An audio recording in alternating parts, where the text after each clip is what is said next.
আসসালামু আলাইকুম সবাইকে। আমি সাদিয়া রহমান প্রাপ্তি আর একটা নতুন ব্লগ নিয়ে চলে এসেছি আপনাদের মাঝে। তো আজকে আমরা চলে যাচ্ছিলাম ঝিনাইদহ জেলারই গিলাবাড়িয়া এলাকায় একটি কফি হাউসে। কফি হাউসেরটার নাম হচ্ছে নবগঙ্গা ভোজনবাড়ি। আমাদের ওখানে পৌঁছতে একটু দেরি হয়ে গিয়েছিল।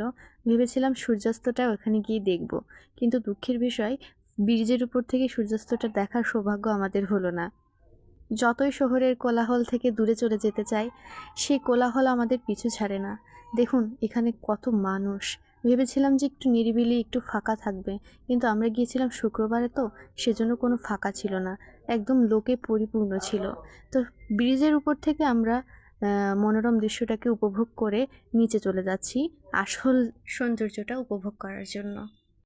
তো গুটি গুটি পায়ে আমি আর আমার নবাব সাহেব চলে যাচ্ছি ঠিক নবগঙ্গার তীরে অবস্থিত নবগঙ্গা ভোজনবাড়ি রেস্টুরেন্ট, গিলাবাড়িয়া, ঝিনাইদহ। ছোট্ট গেটটা পার হতে আমাদের বেশি সময় লাগলো না।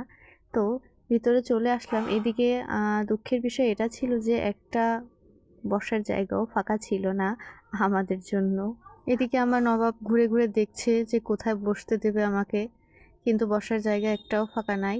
আমরা বাসা থেকে খাওয়া দাওয়া করেই বের হয়েছিলাম, সেজন্য আর খাওয়ার মেনু চার্টে আমরা যাইনি।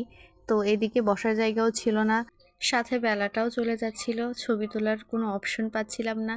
ভেবেছিলাম এই নিচে যে ওই নৌকার উপরে বসে ছবি তুলব, কিন্তু দুঃখের বিষয় আরও যে এই জায়গাটা অনেক উঁচু ছিল, নিচে নামার মতো পরিবেশ ছিল না। তো এখানে দাঁড়িয়ে এই উপরের ব্রিজের ভিউটা নিলাম এবং নৌকাগুলো নিলাম।